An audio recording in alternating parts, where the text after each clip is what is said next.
grab this notebook real quick.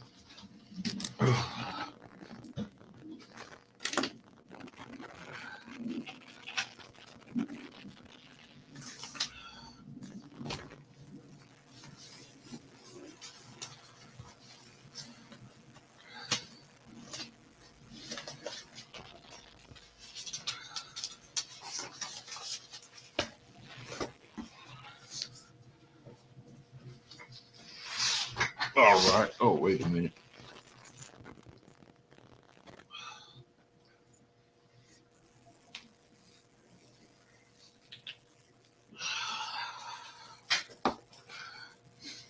All right. Oh, shit. Got my notebook. Forgot it. Had to go grab it real fast and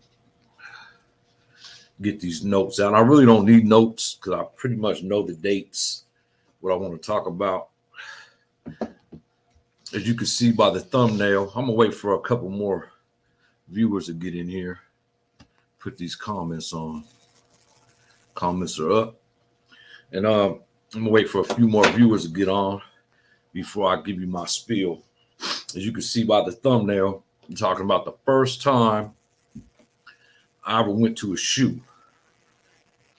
It was in Corcoran, 1991. I'm going to get into it in a minute. Let me check something out.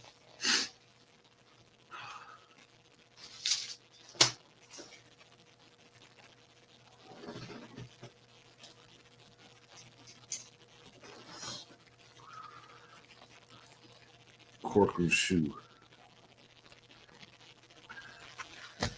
Okay. Welcome back to the Prison Yard TV.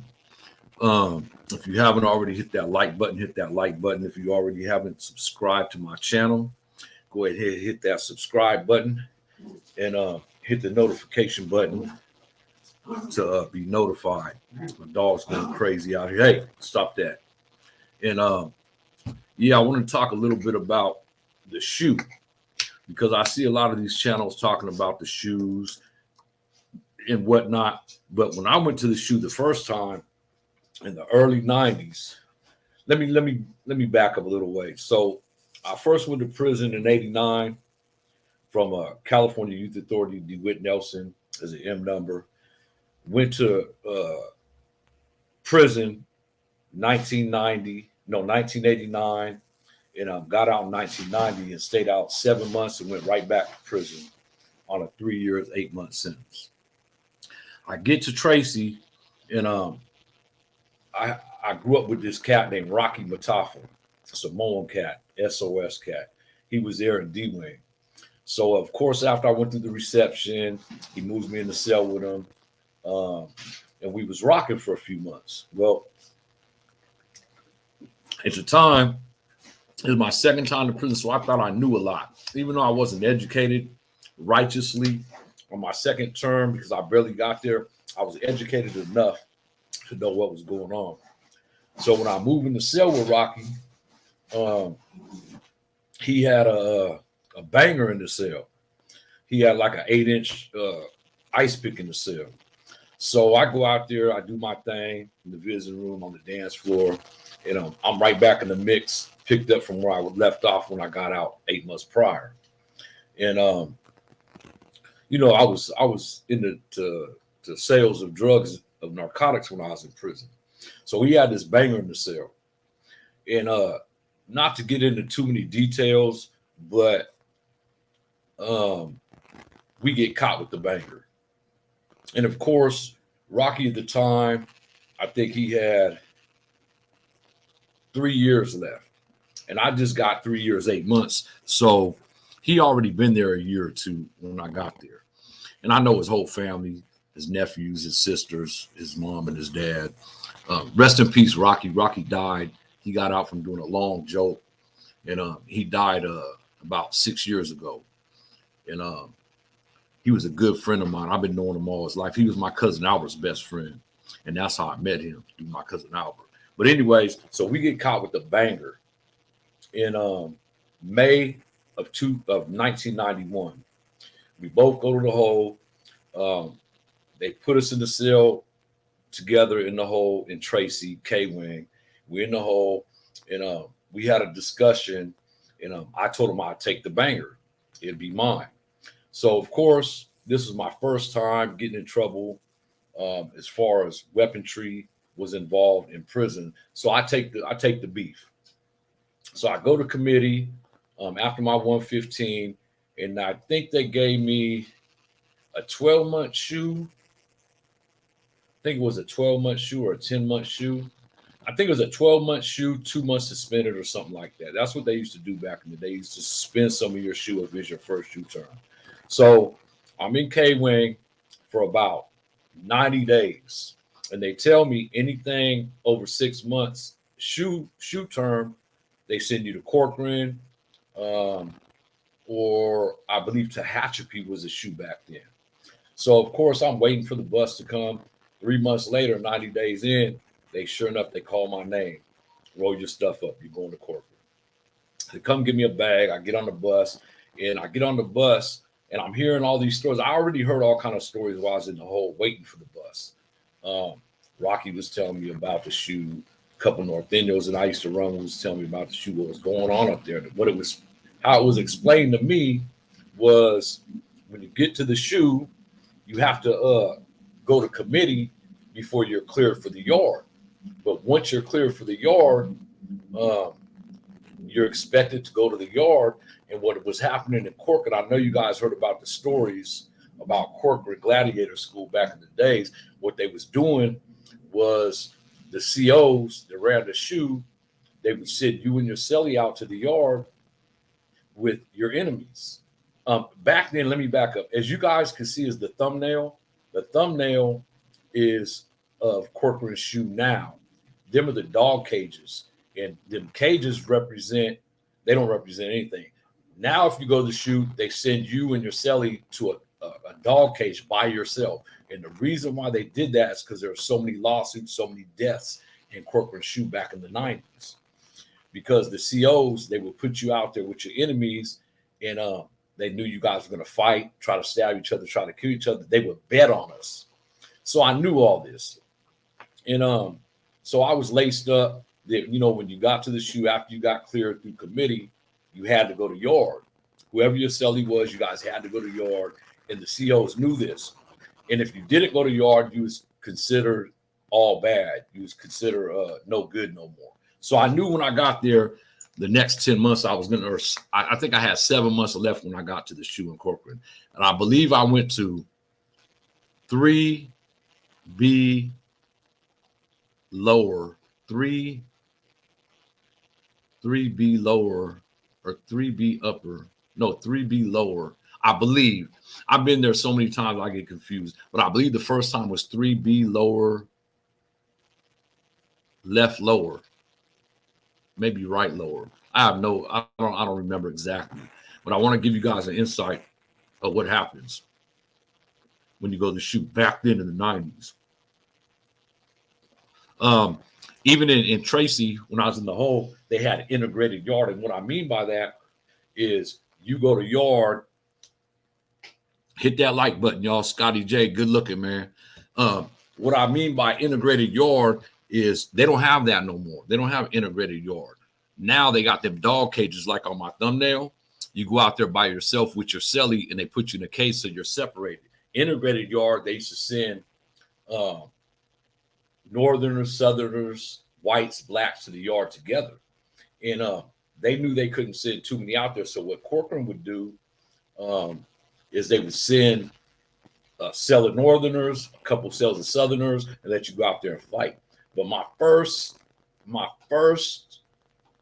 incident in Corcoran, I got a cellie. My cellie was already there when I got there. He was from LA, and he was from Schoolyard. And I'm not going to mention his name for reasons that I just don't want to put someone out there that I haven't talked to in years. He was a good cat, though. I've seen him again 10 years later in Solano Hole. He was my cellie again in Solano Hole. But he was a Belizean cat. He was from Schoolyard Crip. When I got there, he was already there for like 6 months. So when I get there, he's telling me, giving me the rundown on what's going on. And In the 90s, all blacks, all northerners were their enemies were Southsiders and white guys. That's who was our enemies back then. So he was telling me, once you get cleared, you go in the yard. And I'm like, I told him, yeah, I'm going to the yard. And he was like, we're gonna go out there and we're gonna get down. I'm like, yeah, I'm already aware of that. He's like, nah. He said what these COs are doing. I guess his last cellie hit parole from there, and their cell was known as being a good fighting cell. And what I mean by that is the COs knew this cat in the cell with me could fight hella good, so they would send him out there, one cell of blacks with two cells of Southsiders, and it'd be a 2-on-4. You're like, likely that's what they was gonna do.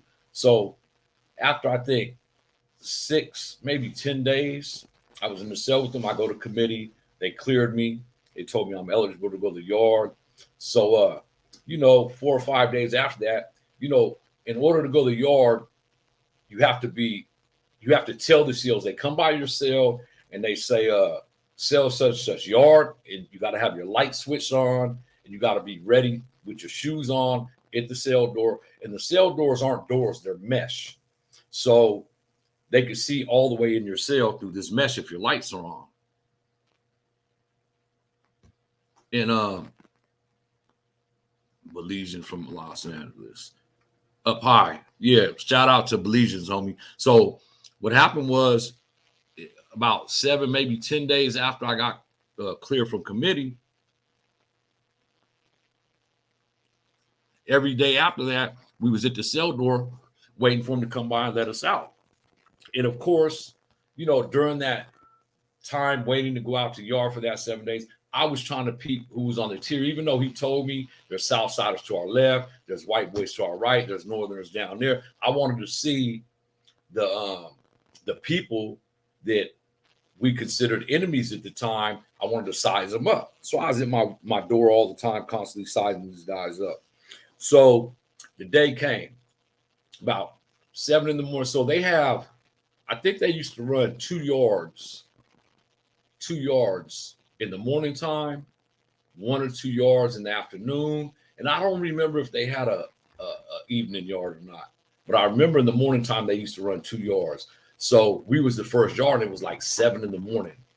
After breakfast, they start running yard, and they serve breakfast like at 6 o'clock in the morning in Corcoran. In most prisons, they do.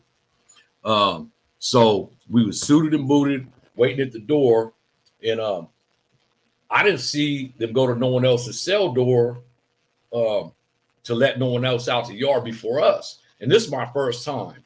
So he told me how it worked. They would strip you out in the day room. They make you get butt naked, bend over and cough 3 times, make sure you didn't have no weapons or any contraband. And then they cuff you up in your doorway, and then they would march you through this rotunda. And at this rotunda, it was like under the gun tower, and you walk through this door, and then when you and your cellie walk through this door, they would lock it. And then there was another door that led to the yard. So what happened was, my first time out there, we went through the door, we got stripped out the first time, we went to the second door, they stripped us out again. When they stripped us out again at the second time, the second strip out, you could see the yard, and the yard is pretty small, it's shaped like a pie. It's like this, like a triangle. And when you walk out, it gets bigger and it goes back. It's pretty long. And it got a shower to the left, got a handball court. And I don't remember if it had a pull-up bar or not, because I never really got to go out there and enjoy the yard. Every time we went to the yard, this is what happened. So we go out to the yard, and there's no one out on the yard. So I go pick up a handball. I'm hitting the handball. My cellie's like, "Hey, dog." He said, "Man, kick back on that handball, man. They're going to bring some ops out." We didn't call them ops back then. We called them enemies. He said, "They're going to bring some enemies out. We got to be ready." So, of course, I put the handball down, had my shirt off, threw in the corner. We was out there chopping it up, walking laps. And sure enough, we heard that first door open. Click. I looked out, and it was 2 Southsiders. One was about probably 6 foot, 6'1", chunky dude. Another one was real small and short. And we're sizing them up. Of course, they're looking out the window, sizing us up and shit. And it's mandatory When they come out the yard, you just get off on them. No talking, you get off. So when we went out there, we was walking in circles, and we went to the back of the pie yard. That's when they opened the door. When they opened the door, the big Southsider came through the door. The other Southsider was still kneeling down, tying his shoe. Me and Marcelli didn't even have no discussion. Marcelli ran over there and got on the big Southsider and started fighting him. So as soon as he did that, the little guy came in and tried to get on Marcelli. And of course, I started mixing him. We ended up in front of the shower, and not even to exaggerate, we might have fought at the longest, maybe 30 seconds before you hear, get down, motherfuckers. And you hear that click, click, click.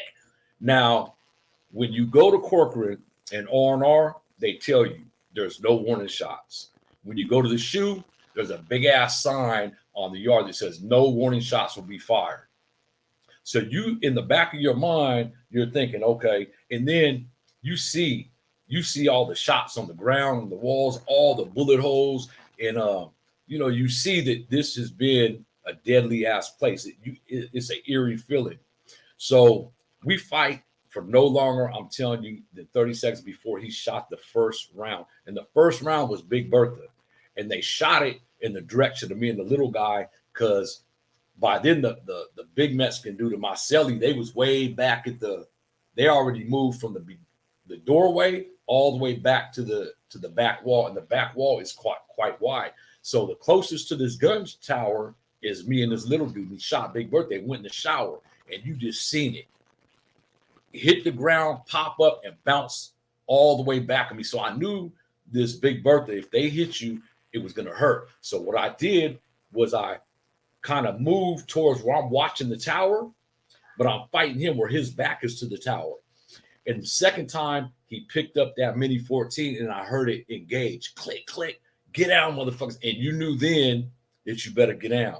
Well, Marcelli, I seen him over there get down, and he was scooting towards me. Well, this damn CO, because they could do this, shot the live round inside this little yard to stop Marcelli to get over to me, because I wasn't down yet. We were still chunking him. And once I seen that, I immediately got down and I rolled.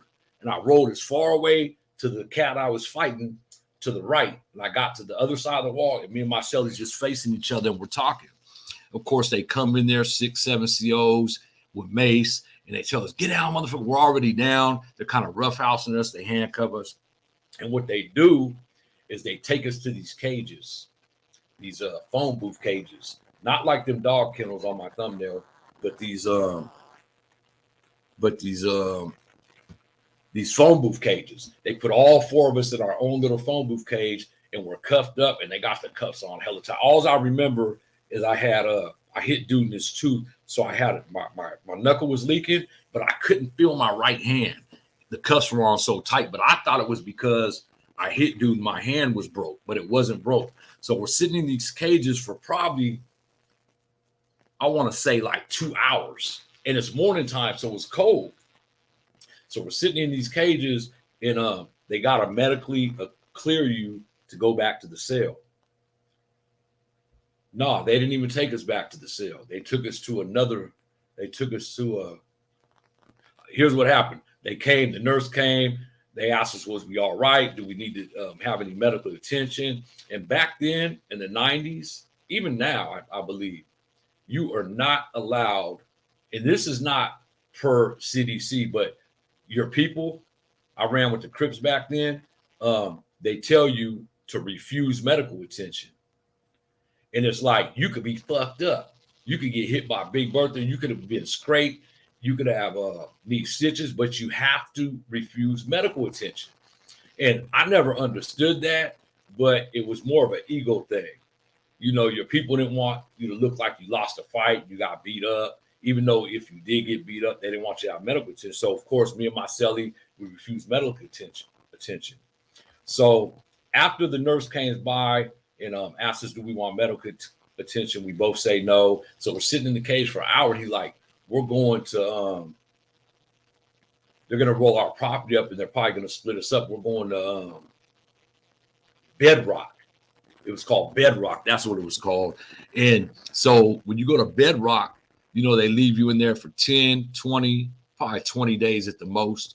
And they put you in a cell with nothing but a toothbrush, some tooth powder, none of your property, none of your mail, and a mattress in a damn sheet.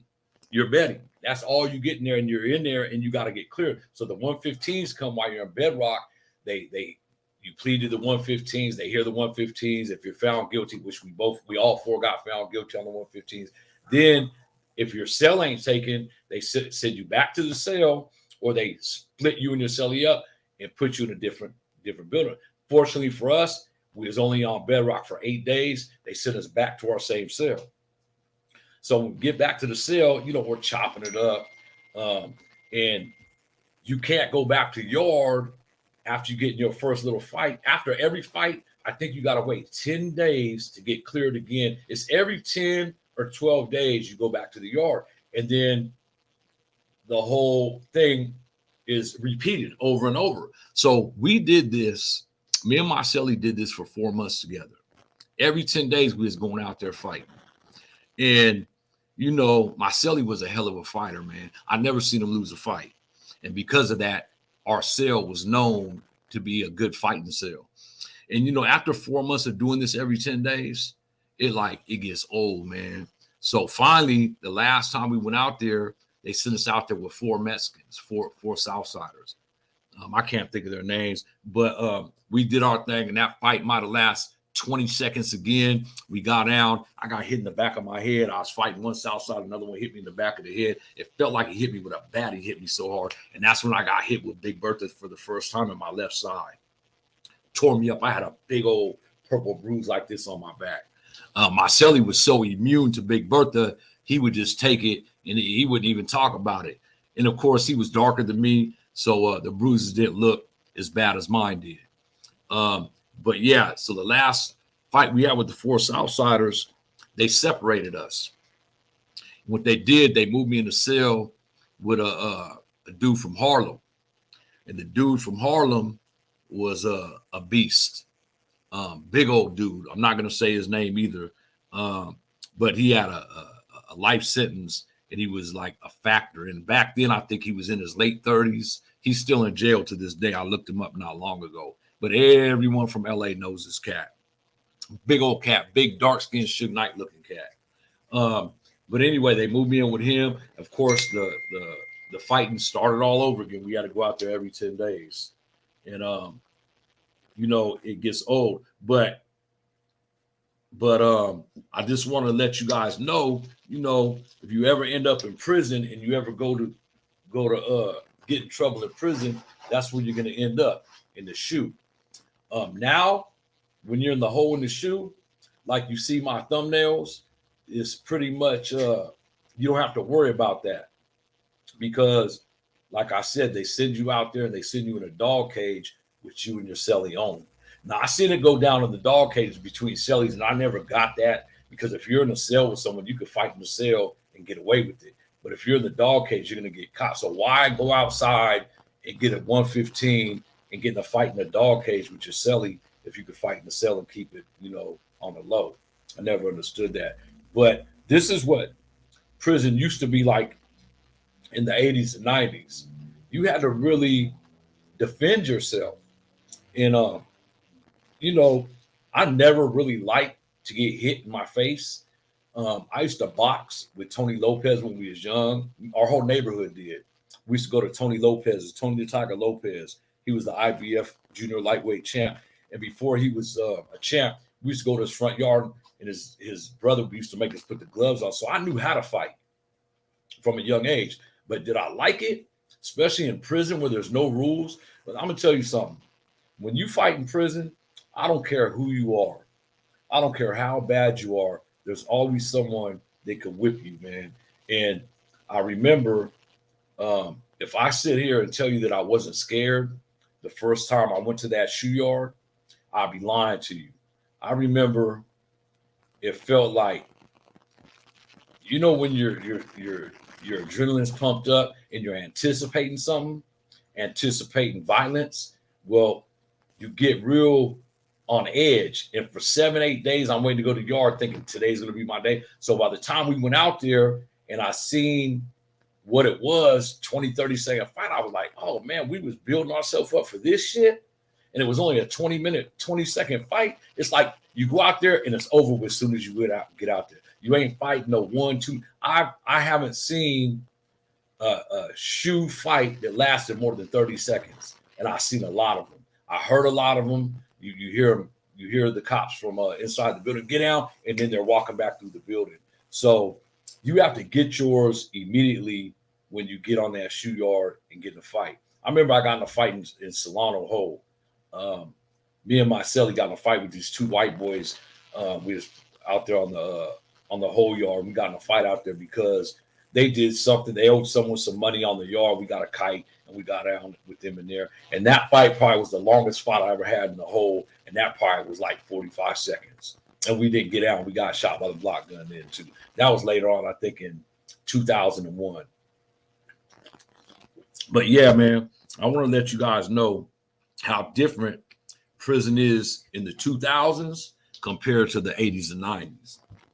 I've been to the hole in the 2000s, and if you didn't want to go to yard in the 2000s, you didn't have to go to yard because you wasn't held accountable no more.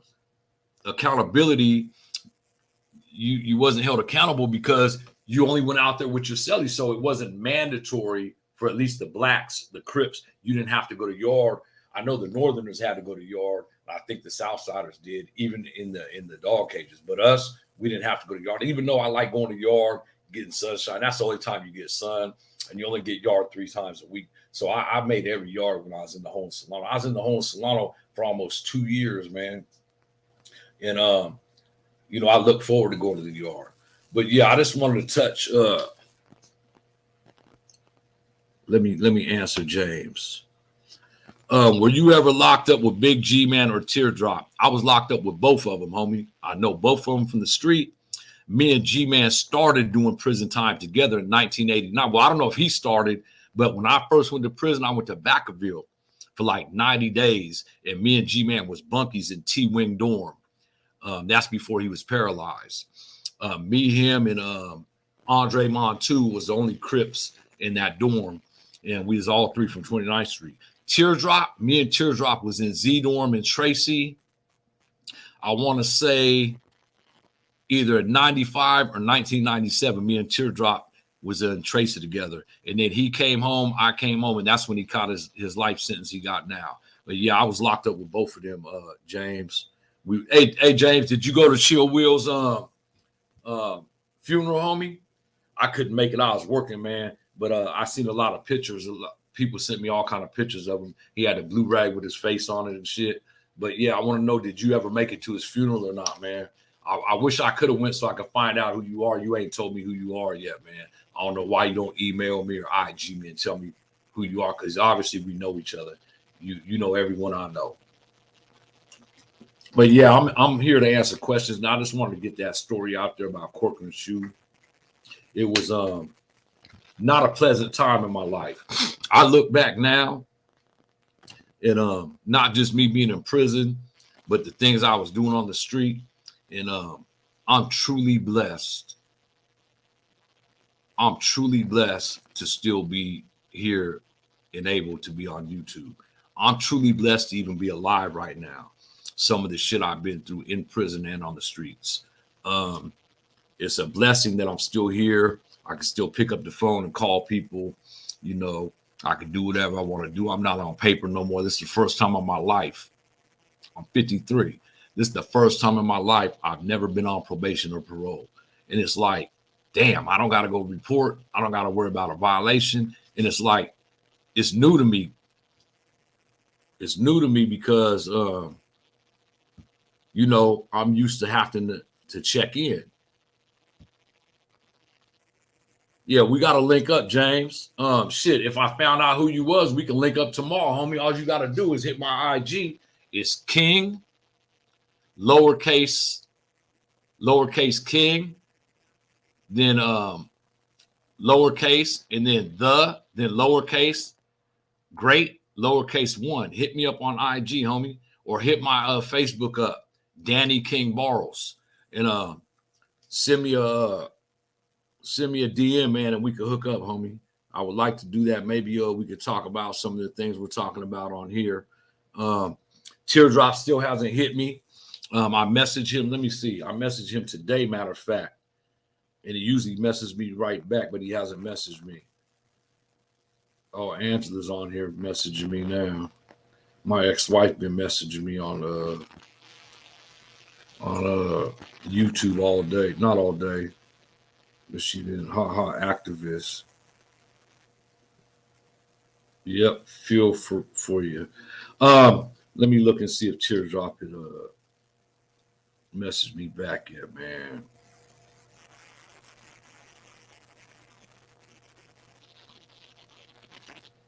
Nope, he still hasn't messaged me back.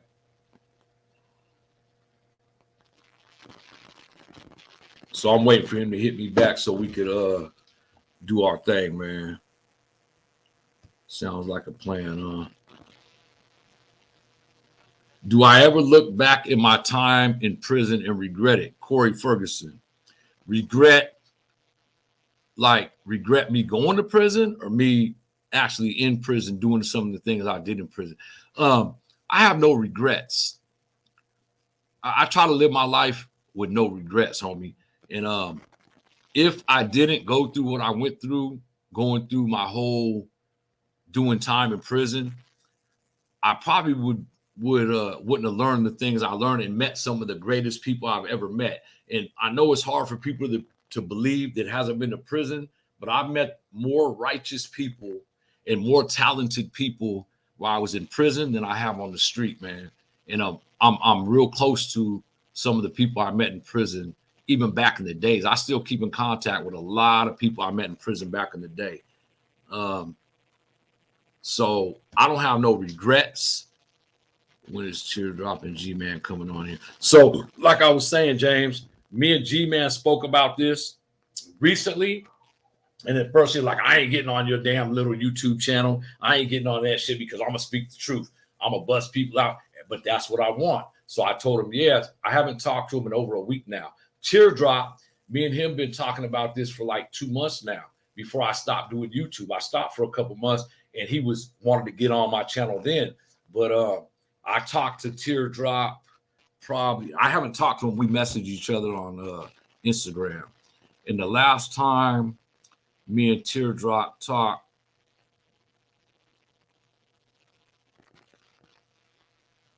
was October 24th. That's the last time we talked. And he said, I didn't want to separate them. Oh, we was talking about he got Frenchies for sale, and I was asking him about his Frenchies. But yeah, I'm waiting for him to hit me. I want to do Teardrop before I do G-Man. G-Man, I'm gonna have to do G-Man in 15 minutes at a time because he's calling in on the wall phone. So you're not gonna be able to see G-Man's face. You're just gonna be able to hear his interview, his voice. I'll put a picture of him up though. But Teardrop actually, he could call in and you can see him if you guys know what I mean. He's a little bit more fortunate right now than G-Man. G-Man's at a prison close to Sacramento. He's at the, I ain't going to say where he's at, but he's real close to Sacramento, man. He's been there for like 7-8 years now. So he don't have a thing. So he's going to be calling in on the wall phone. Yeah, Corey, I think I answered your question, homie. Yeah, I would be dead, homie. I would be dead. I didn't think, honestly, when I was in my 20s, I told people I wasn't going to live to see 30. And once I passed that 30-year mark, I had my son when I was 29, getting ready to be 30. I had my son in 1999. I just turned 30 when I had my son. So after I had my last child, my son, I really tried to make a real change in my life so I wouldn't have to go back to prison. But it didn't work out like that. I ended up back in prison twice after that. And the last time was for a 15-year sentence, and I did 9 years, 8 months, and 22 days on that. So when I got out this time, I backslid, of course. And fortunately for me, I didn't end up back in prison. Actually, let me tell you a story. I did end up back in jail, man. When I came home this time, I seen the inside of that jail twice, and I'm gonna tell you how. So back in, you guys already know about my story about the bank robberies in Washington. So I got out of that case. I got released from prison December 24th, 2007. And when you get out of prison in Washington, they don't put you on parole. They put you on community custody. And it's like parole. And I had 9 months community custody. And I told them people when I got out, I'm going back to California. Went back twice. The second time, I got caught on my fraud case. And I got 15 years in California. So while I'm doing my time in California, Washington extradites me back to Washington because I didn't do my community custody. When I get back there, I think it was 2011, they shipped me back to Washington, but I got a 15-year sentence in California.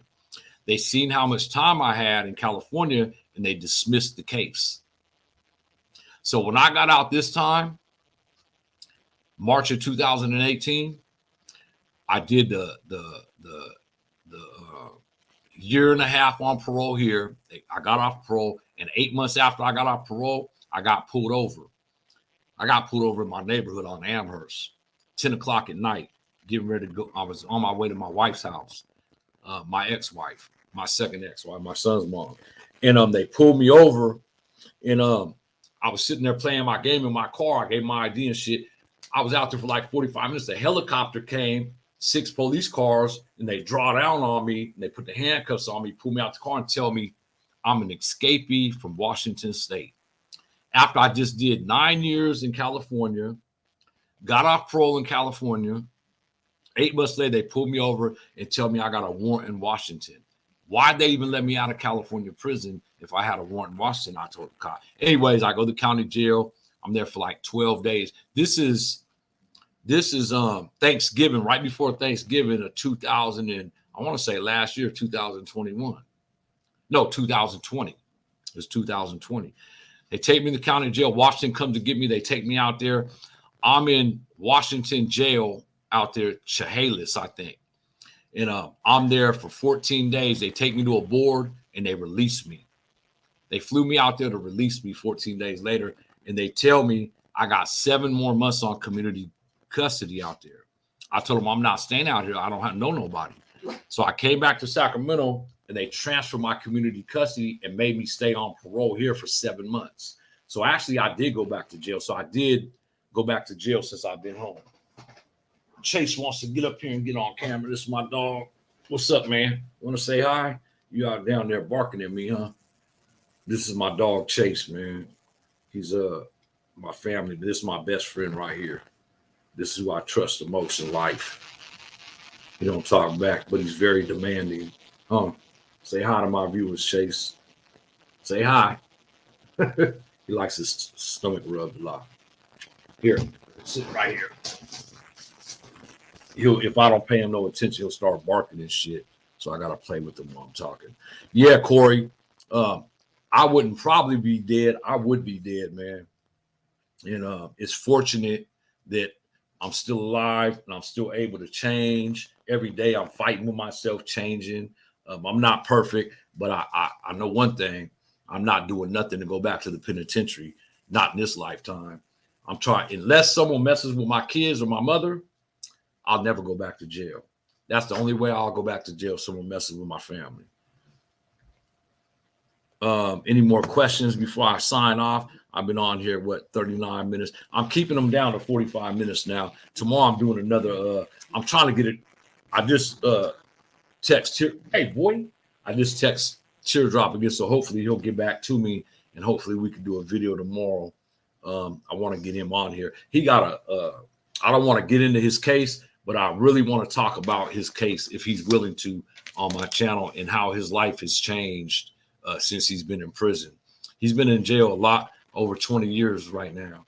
And, his case is unfortunate. He caught it in my neighborhood. And I do want to talk to him about that if he's willing to. Well, you here to tell your story. You're right. I'm here to tell my story, homie. And I only broke the ice on my story. I'm giving you guys little by little. I'm going to get into details and some of my more violent prison stints, where these are just, I'm just trying to break the ice right now. Oh shit. I'm going to get into, go down there. If you guys knew what I just dropped right now, I know you guys just heard that, and it wasn't a very, hey, watch out. Anyways, I'll get into my war stories at another time. I got a couple war stories from Washington when I was in Washington prison and jail that it was probably the most violent time I ever did. Let me tell you guys something. The worst place I've ever been in jail or prison was in Corcoran SHU. It was Olympia County Jail in their hole. My dog's going crazy right now. So I'll get into that. I'll give you guys a story why it was the worst time I ever did in jail or prison. James, I'm gonna come on here again tomorrow, man. I'm trying to do 2 a week. I'm gonna knock them out today and tomorrow. This is my first one. Tomorrow's gonna be a little bit longer than this one, but yeah, I'll be back on here tomorrow. So if you guys already haven't hit that like button, hit that like button. If you guys haven't been on my channel and hit that subscribe button, subscribe to my channel, hit that subscribe button. It's helping me out. I'm at 1,300 right now subscribers. I'm trying to get to 2,000 by the 1st of December. And after that, it's over with. After you get to 2,000, it's easy to get to 4,000. Everyone on you. So look, what do you guys think about this? I need to ask you guys' opinions. So there's 3 different YouTube channels right now. I only did one interview on Chad Mark's YouTube channel, Blood on the Razor Wire TV. And that's the only cat that I gave an interview to. However, there's 3 YouTube channels that are trying to get me to do interviews. And I've been declining them. And there's certain reasons why I'm declining them. But there's one cat, actually there's 2 cats that I'm really debating. I'm really going towards doing an interview on A Prisoner's Awakening. He's an ex-Southsider, El Salvadorian cat. He got a channel, a YouTube channel. He got about 12,000 subscribers. And another YouTube channel I really want to do an interview on my mind is Dubs. Dubs is another ex-Southsider. But Dubs is a real cat. I really enjoy watching his channel. And I know once you open that door and you get on other people's channels, it seems like these guys feud with each other. And that's what I don't want. I don't want to have to do reaction videos to all these guys, talking about being dropouts and all that shit. I don't want to get into all that. I never dropped out.